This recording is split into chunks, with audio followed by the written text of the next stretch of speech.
तो साथियों, स्वागत है आपका एकलव्य स्टडी पॉइंट पे। और मैं आपसे पूछना चाहूंगा कि एक अंधेरा कमरा है और उसमें अगर एक दीपक जला दिया जाए तो क्या होगा। आप कहोगे सर उस कमरे में रोशनी होगी। और अगर मैं कहूं उसमें और ज्यादा दीपक जला दिए जाएं तो आप कहोगे सर और ज्यादा उजाला होगा। तो यही इस पूरी कविता का सार है कि अगर अंधेरे में एक दीपक जले तो अच्छी बात है, लेकिन अगर उसी कमरे में हम बहुत सारे दीपक जला दें तो और भी बहुत अच्छी बात हो जाएगी।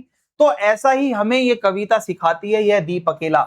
जो लोग ऐसा मानते हैं कि मुझे तो किसी की जरूरत नहीं है, मैं अकेला काफी हूं, तो ये ठीक है, आपकी अचीवमेंट हो सकती है कि आपको कुछ आता है। मान लिया कि आपने कुछ अचीव किया है और आप अकेले बहुत कुछ कर सकते हैं, लेकिन अगर आप अपना वही काम समाज के साथ जुड़कर करोगे, समाज में अपने जैसे और लोग बनाओगे, तो वो समाज कितनी ग्रेटनेस तक पहुंचेगा आपको इसका आइडिया भी नहीं होगा। तो ऐसी ही हमारी कविता है। मैंने देखा एक बूंद, ये दूसरा इसका पार्ट है और यह दीप अकेला मेन फोकस इस कविता पे रहेगा हमारा। तो आइए देखते हैं यह दीप अकेला। इसमें जो कवि हैं वो है अज्ञे। वो हमें बताते हैं, इन्होंने एक बुक लिखी थी। अब बुक का नाम क्या है ये याद रखना, बावरा अहेरी।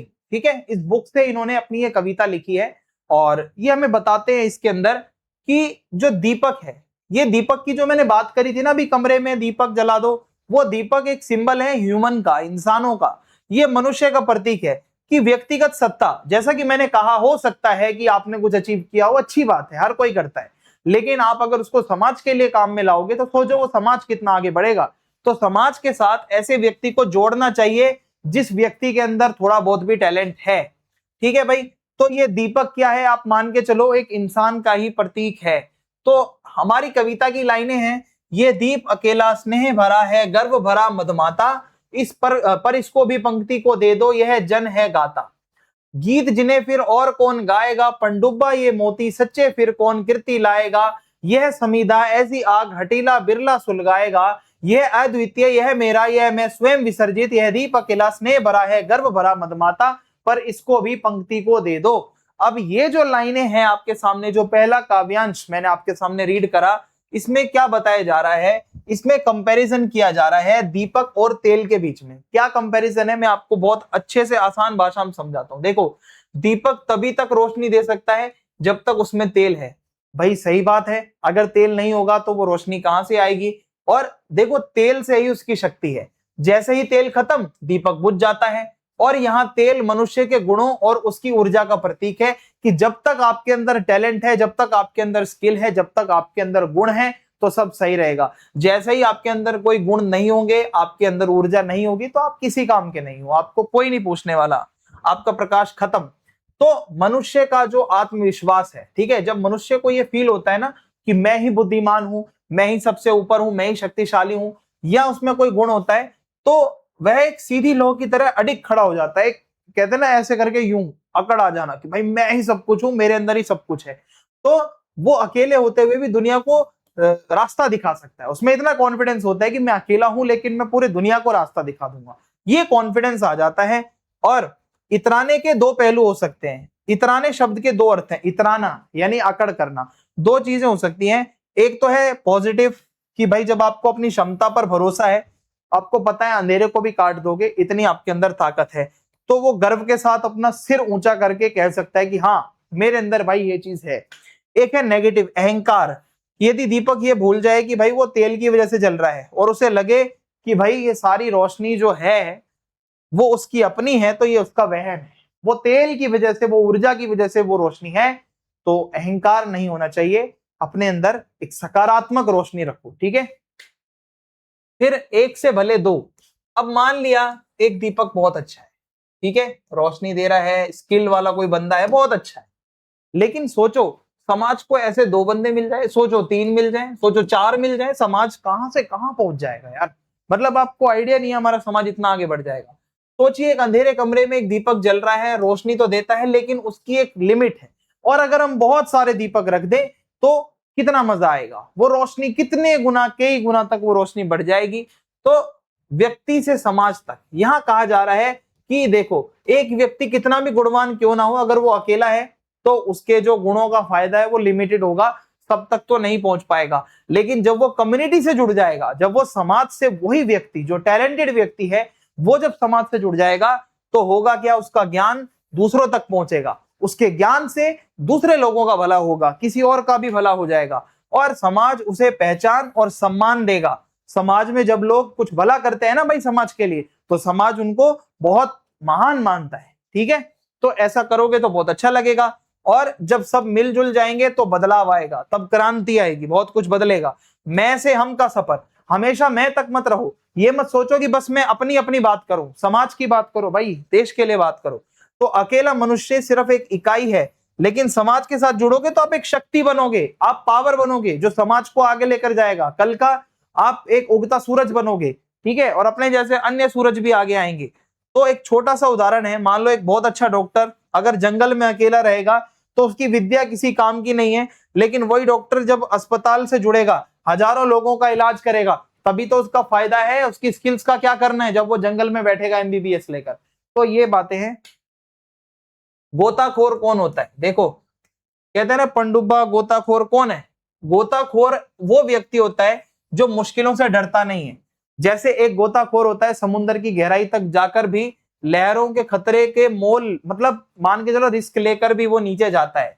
और समाज में भी ऐसे गोताखोर होते हैं, बहुत टैलेंटेड लोग होते हैं, साहसी लोग होते हैं, जो कठिन से कठिन परिस्थिति से निकल सकते हैं, जो हर समस्या का हल अपने साथ रखते हैं।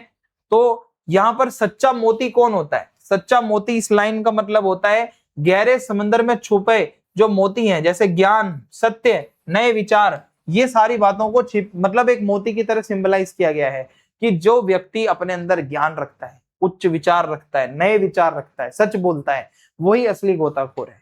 तो हर कोई समुद्र में नहीं उतर सकता भाई, केवल वही व्यक्ति मोती ला पाता है जिसके पास धैर्य और हुनर है। मींस ज्ञान उसी के पास होगा जिसके पास सब्र है, जिसके पास हुनर है। तो ये व्यक्ति अपनी मेहनत से ही भाई ये सब चीजें खोज कर ला सकता है और आम लोगों के बस की ये सब चीजें नहीं। ठीक है, समाज में जोड़ना क्यों जरूरी है? अब आप सोचोगे सर समाज से ही क्यों जोड़ना है, अकेले क्यों नहीं रह सकते हैं? समाज बहुत जरूरी होता है भाई। कवि कहता है कि अगर कोई बंदा टैलेंटेड है, उसमें प्रतिभा है, तो उसको समाज से जोड़ो। समाज से अलग रहकर उसकी प्रतिभा किसी काम की नहीं है। अगर वो अकेला रहेगा तो उसके खोजे हुए मोती, जो उसका ज्ञान है, समझ में आ रहा है आपको मोती का मतलब, जो उसने मोती ढूंढे हैं, जो उसका ज्ञान है, वो वेस्ट है, वो किसी काम का नहीं बचेगा। लेकिन अगर उसे समाज से जोड़ दोगे तो भाई जो उसने ज्ञान लिया है ना, वही बात हो गई डॉक्टर जंगल में बैठा है भाई, अगर शहर में लाके और गांव में लाके हॉस्पिटल भेजोगे तो किसी का भला हो जाएगा। इसे भी साथ ले लो, यानी कि इसकी उपयोगिता तभी है जब ये जुड़ जाएगा। कि अगर आप चाहते हो समाज को, आप अच्छे अच्छे लोग ऐसे मिलते रहे, ठीक है, तो अकेले मत छोड़ो ऐसे लोगों को, समाज का हिस्सा बनाओ। अगर ऐसा व्यक्ति समाज से अलग रहा तो किसी काम का नहीं है, समाज का बुरा हो जाएगा। हवन की लकड़ी का एक एग्जाम्पल दिया जा रहा है यहाँ पे, समझो। हवन की लकड़ी क्या करती है कि भाई हवन की लकड़ी की सबसे खास विशेषता क्या है? हवन की लकड़ी, जिसको समिधा कहा जाता है, हवन की लकड़ी खुद जलती है लेकिन पूरे वातावरण को पवित्र और शुद्ध कर देती है। ये तो आपको पता ही होगा ना कि हवन की लकड़ी कितनी पवित्र होती है। तो कुछ महान लोग अपना पूरा जीवन, अपनी मेहनत और अपनी सुख सुविधाएं त्याग देते हैं ताकि समाज का भला हो सके। तो वो जो कड़ी मेहनत करते हैं ना, उससे दूसरों का भला होता है। वो एक हवन की लकड़ी की तरह है ऐसा व्यक्ति जो खुद जलकर दूसरों को पवित्र करता है। हठीला ही सुलगाएगा, यानी कि हठीला जिसके अंदर संकल्प शक्ति है, जिसके अंदर वो इतनी पावर है कि वो कोई रिजोल्यूशन ले सकता है, ठीक है, ऐसी क्रांति हर कोई नहीं जला सकता भाई। इसे जलाने के लिए एक हठीला व्यक्ति होना चाहिए, एक ऐसा व्यक्ति जो दृढ़ निश्चयी हो, जो अपने डिसीजन से पीछे ना हटता हो। ठीक है, तो हठीला क्यों? देखो समाज में अगर बदलाव लाना है, समाज में लोगों को सच्चाई के रास्ते पर लेकर चलना है, तो आपको हठीला बनना पड़ेगा। इसके लिए जिद्दी होना पड़ेगा, मुसीबतों से लड़ना पड़ेगा, आपको पीछे नहीं हटना। ठीक है, और क्या होता है, ऐसे व्यक्ति बहुत कम होते हैं। ठीक है, तो यदि समाज ऐसे व्यक्तियों को अपना ले तो पूरे समाज का विकास हो सकता है। वो आधार बन जाएंगे, वो नींव बन जाएगी समाज के आगे बढ़ने की। फिर उसके बाद दूसरा हमारे सामने काव्यांश है, यह मधु है स्वयं काल की मोना का युग संचय, यह गोरस जीवन काम धेनु का अमृत पूत पे, यह अंकुर फोड़ धरा को रवि को ताकता निर्भय, यह प्रकृत स्वयंभू ब्रह्म अयुत इसको भी शक्ति को दे दो, यह दीप अकेला स्नेह भरा है गर्व भरा मदमाता पर इसको भी पंक्ति को दे दो। पंक्ति यानी कि समाज, व्यक्ति यानी कि दीप। तो देखो समय और धैर्य, देखो शहद रातों रात नहीं बनता, मधुमक्खियां एक एक फूल से रस को खींचती है, उसके बाद लाती हैं, समय लगता है, मेहनत भी लगती है। तो एक अच्छा मनुष्य अपनी पर्सनैलिटी रातों रात कभी नहीं बनाता, उसको महान बनने में समय लगता है, धैर्य लगता है। तो समय की टोकरी यानी अनुभव और उम्र के साथ साथ मनुष्य के अंदर का ज्ञान जो है वो आगे बढ़ता है, वो टाइम लगता है उस चीज को होने में। जैसे शहद शुद्ध और कीमती होता है, वैसे ही लंबे समय के अनुभव से बना मनुष्य का स्वभाव भी अनमोल है। जिस व्यक्ति ने लंबा समय दिया है अपनी पर्सनैलिटी बनाने में, वो बंदा बहुत अनमोल है, समाज के लिए बहुत काम का है। मधु और गोरस, मिठास और पवित्रता। मधु यानी मिठास, गोरस यानी पवित्रता। देखो इसका क्या मतलब है, कवि कहता है अगर कोई ह्यूमन बहुत अच्छा है तो उसमें दो चीजों का मिश्रण होगा। एक तो भाई ऐसा व्यक्ति जिसकी बातों को सुनकर सुकून मिले, उसकी बातों में मधुरता होगी, बहुत मधुर व्यक्ति होगा। और गोरस यानी ये पवित्रता है, जैसे दूध शुद्ध होता है, पोषण देता है, वैसे ही जो मनुष्य मन से साफ होता है वो दूसरों का उपकार करेगा, वो दूसरों का भला करेगा। प्रेम और उपकार, देखो जैसे शहद और दूध दूसरों की भूख मिटाते हैं और शक्ति देते हैं ना, एक सच्चा मनुष्य जो होगा ना वो भी दूसरों को शक्ति देगा, दूसरों की मदद करेगा, दूसरों के प्रति प्यार रखेगा, ना कि नफरत और ना कि ईर्ष्या, प्यार रखेगा। और उसका जीवन अपने लिए नहीं, वो समाज के लिए मदद करेगा, समाज के लिए जिएगा। और वह अपने समाज में उसी तरह से सुख बांटेगा जैसे शहद अपनी मिठास बांटता है। शहद से मिठास हर कोई लेता है ना। अंकुर की तरह साहस, देखो एक छोटा सा बीज जो है ना, छोटा सा बीज होता है जो धरती को चीर कर अंकुर बनकर बाहर निकलता है। वो हिम्मत रखो भाई, वो हिम्मत आपके अंदर होनी चाहिए, लेकिन उसमें साहस बहुत होता है। वो विशाल और तपते हुए सूरज को भी ऐसे आंखें मिलाकर देखता है जब वो अंकुर निकलता है धरती से। तो यानी मनुष्य भले ही छोटा क्यों ना हो, उसके अंदर इतनी हिम्मत होनी चाहिए कि वो बड़ी से बड़ी चुनौतियों को भी देख सके सर उठाकर, जैसे सूरज को वो अंकुर देखता है। अपनी शक्ति से खुद अपना रास्ता बनो, स्वयंभू यानी कि खुद अपना रास्ता बनाओ, किसी के रास्ते पर मत चलो। वह स्वयं ब्रह्मा का रूप है। जो व्यक्ति ज्ञान वाला है, जो महान, मतलब एक बहुत बड़ा सच है कि अहम ब्रह्मोस्मि, मैं ही ब्रह्मा हूं, मैं ही सब कुछ हूं, अपने को ही सब कुछ मानो। जैसे ब्रह्मा जी सृष्टि को रचते हैं, वैसे ही मनुष्य के भीतर भी नई चीजें आप रच सकते हो, आप बहुत सी नई चीजें सीख सकते हो भाई। तो केवल मांस हड्डी का शरीर नहीं है, आपके अंदर शक्तियां हैं, पहचानो उन शक्तियों को। हम सब ईश्वर का अंश है, हम कहीं ना कहीं भगवान का अंश है भाई। मनुष्य कभी भी खुद को कमजोर या बेचारा ना समझे भाई, भगवान का टुकड़ा हो आप, भगवान कभी भी वीक नहीं होता। हम सबके ऊपर एक आशीर्वाद है, ईश्वर की हम छोटी सी बूंद है, ठीक है, ये मैंने आपको बता दिया। यह वह विश्वास नहीं जो अपनी लघुता में भी कांपा, वह पीड़ा जिसकी गहराई के स्वयं उसी ने नापा। उत्साह अपमान अवज्ञा के धुंधाते कड़वे तम में यह सदा द्रवित, चिर जागरूक अनुरक्त नेत्र उलंब बाहु, यह चिर अखंड अपनापा। जिज्ञासा प्रबुद्ध सदा श्रद्धामय, इसको भक्ति को दे दो, यह दीप अकेला स्नेह भरा है, गर्भ भरा मदमाता, इसको पंक्ति को दे दो। तीसरी लाइनें थोड़ी टफ है, पढ़ने में लग रहा है कि बहुत कैड़े कैड़े शब्द यूज हो रहे हैं, लेकिन मैं आपको बताता हूं कि ये है क्या। बहुत सिंपल है। देखो जैसे दीपक में तेल भरा होता है, उसी प्रकार एक मनुष्य के दिल में प्यार होता है, दया होती है, परोपकार, दूसरों का भला करना है भाई, ये फीलिंग होनी चाहिए आपके अंदर। तो भाई बिना दीपक के, मतलब बिना तेल के तो दीपक नहीं जल सकता। वैसे ही आपके अंदर प्यार, प्रेम, सेवा भाव ना हो तो आप समाज का भला कभी कर भी नहीं सकते, समाज का कुछ नहीं होगा। लघु स्वरूप से नहीं डरना, यानी कि कौन साइज में छोटा या बड़ा है ये मैटर नहीं करता, साइज डजंट मैटर। एक नन्हा सा दीपक विशाल अंधेरी रात के सामने एक छोटा दिख सकता है, मतलब कि हाँ अंधेरा बहुत है लेकिन वो दीपक छोटा सा है पर वो रोशनी दे रहा है। तो वो अपनी छोटी काया से डरकर बुझता नहीं, वो ये नहीं देखता कि मैं मतलब छोटा हूं साइज में और अंधेरी रात बहुत बड़ी है, तो वो ये नहीं देखता। तो अकेला मनुष्य कभी भी ये ना सोचे कि मैं इतना छोटा और अकेला हूं, मैं दुनिया को कैसे बदलूंगा। भाई आगे तो बढ़ो, दुनिया भी बदलेगी, सब बदलेगा। तो अपने को छोटा मत समझो, ये कविता यही कहती है। आग को धारण करना, कष्ट सहना सीखो भाई। जब दीपक के अंदर आग जलती है वो खुद जलता है, खुद जलकर दूसरों को रोशनी देता है, वो दीपक है। तो मनुष्य भी जब समाज की भलाई के लिए आगे निकलता है तो अनेकों कठिनाइयां आती हैं, समस्याएं आती हैं, चुनौतियों का सामना करना पड़ता है, सहना पड़ता है भाई चीजों को, तभी आप महान बनते हो। तो दीपक की तरह वीर बनो जो भीतर तपन सहकर भी बाहर प्रकाश फैलाता है। खुद को जलाना त्याग करो भाई, खुद को जलाना पड़ेगा कुछ करना है तो। दीपक की सबसे बड़ी खूबी है वो रोशनी देने के लिए किसी और को नहीं जलाता, खुद को जलाता है। तो एक परोपकारी मनुष्य दूसरों का भला करने के लिए किसी का बुरा नहीं करेगा, खुद का त्याग देना पड़ेगा और कठिनाई खुद सहनी पड़ेगी, तभी कुछ हो पाएगा। निरंतर जागरूक रहना यानी सतर्कता, यानी कि दीपक जागरूक रहता है। जो एक दीपक जलता है वो निरंतर जलता है तो वो जागरूक रहता है। वो जब तक जलता है तब तक निष्ठा से जलता है भाई, कोई उसमें ऐसा वो नहीं होता उसमें आलस।